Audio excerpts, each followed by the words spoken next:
Welcome back to News Geelong on this Friday evening as we go to the ever-active world of Geelong sport and our very own flying hawk from Barefoot Days, Nathan Currie.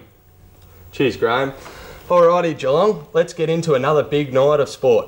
First up, the Geelong Supercats recorded a win last Friday night at the Arena, with the returning Nathan Herbert dominating the match against Sandringham. Herbert was on fire in the first half, scoring 22 points, ensuring his team would be victorious. The Supercats ended the day 106 to Sandringham's 75. The Supercats will play Northwest Tasmania tomorrow night at the Arena here in Geelong. Now moving into the AFL, where News Geelong caught up with Geelong's Cats coach Mark Bomber Thompson. Now Bomber, will you be reluctant to make 5 changes to the lineup this weekend if necessary? No, not at all. If you bring in 5 players who deserve a game, it's no problems at all if they're better players than the ones that are in the team. And we obviously didn't have our best game in the weekend, so you probably think that if Scarlett and Mooney and Ottens and Rook and Milburn were available, they probably deserve a game. Now, will you play Brad Ottens this weekend? Look, I think if there's any swelling, then we probably won't play him, and if the swelling goes away and he trains okay, we'll play him, so we'll just have to wait and see. Are you happy with the current form of the players? I think our game against Hawthorn took a lot out of the players, and on both sides obviously, and it is strange that we lose a game when we're 14 points up and we just couldn't play as good as Fremantle. They outplayed us, and you can say a lot of things, whether we're tired or whether tactically or mentally we didn't handle that situation good enough. What is done is done, and you'd hope that it wouldn't happen again. Have the players felt the pinch in the first 3 games of the season? Yeah, look, they're the 3 hardest games. The game's just super quick. It gets faster every year, and just this round 3, there was a lot of injuries, a lot of hamstring tears, and a lot of issues around football. So, it's just getting used to playing footy again, and teams are desperate to win early games, and that's why you see this fluctuation in form, I think. Continuing with the AFL, News Geelong's Cal Lowther had all of the action of the Geelong and District Football League covered last weekend as he spoke to acting coach of Winchelsea Paul Price about his team's victory over Bellpost Hill. Paul, coming into the 3/4 time, your team was a couple of goals down. What did you say to the players to turn it around the last quarter? Oh, it was all about just their belief. They've had Smithy's gotten really fit. It's a huge pre-season, and we knew, you look at their body shape and size, that it was never a physical contest we're after, just an open running. And this ground suited us, and we said, 5 goals or 4.5 goals, we thought was close enough to, where we wanted to be, and we were never really daunted by it. So just run. Do you think there was a real good sustained pressure and tackling over the 4 quarters from the side?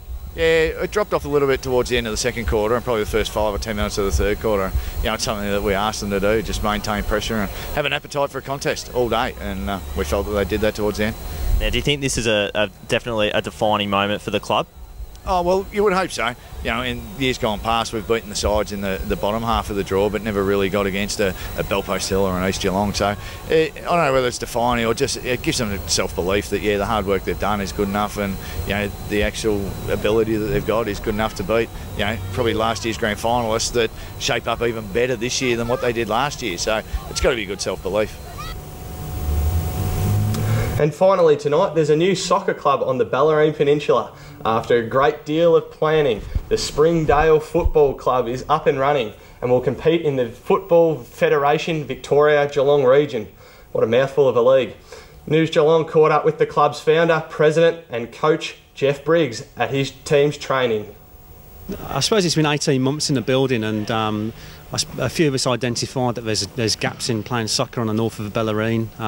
It's difficult with the transport around here, so we felt it was important to start a club up where there's a lot of development with Clifton Springs and Drysdale, and next door neighbours in Leopold as well is going off. So we wanted to get the club going, and 18 months of hard work and forming partnerships has seen us. We're finally going this season. We're going to be playing in competition. So when does the season start, and you're confident the team will go all right? Well, we've got a few teams. We've got 2 under-7s teams, an under-9s team as well, and we have 2 men's teams. One of them's pretty well established and been training together and played together quite a lot, so confident they're going to go well. And I'm coaching the second team, which is a newly formed one, so I'm sure they're going to go fine too. Your major sponsors are Headspace and Springdale Neighbourhood Centre. What are they all about? Well, yeah, what we felt was important to do, we've got the logos on the shirts here. Rather than going out and seeking money from sponsors, we really want to be integrated into part of the community and support some of the other organisations that are around too. So with our junior players, they're all going to be wearing the Springdale Neighbourhood Centre logo on the shirts, an organisation we really support. We do lots of great work out there in the community for a wide range of age ranges. And Headspace Barwon. Headspace is an organisation looking out for the welfare of young people and the health of young people, and they've just opened up a new site at the Potato Shed in Drysdale, so we're very proud to be partners with those guys as well, and we share a lot of the values of social inclusion and just making a happy, healthy, combined community. So good luck to Springdale in their first ever season, and also good luck to the Cats who take on Port Adelaide this week. That's it for sport. Back to you, Graham.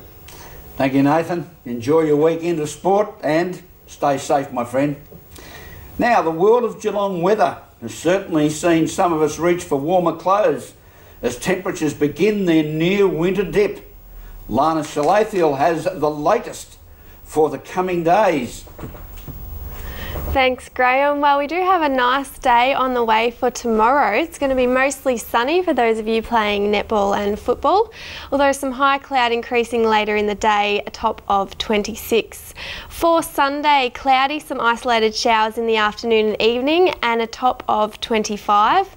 For next week, Monday, cloudy, the chance of early showers possible in the morning, and the top of 23. And Thursday, cloud increasing, the chance of showers later in the day, some light winds, a top of 24. And Wednesday, cloudy as well, the chance of showers with some light winds and a top of 22. So it has been quite cool, Graham, but a nice day for Saturday. Thank you, Larni. We'll look forward to that. You too enjoy your weekend, and it's good to see that your cold has continued to improve. Thanks for being with us again on News Geelong, and thank you for your continued good feedback and your encouragement. We greatly appreciate it. We aim to please.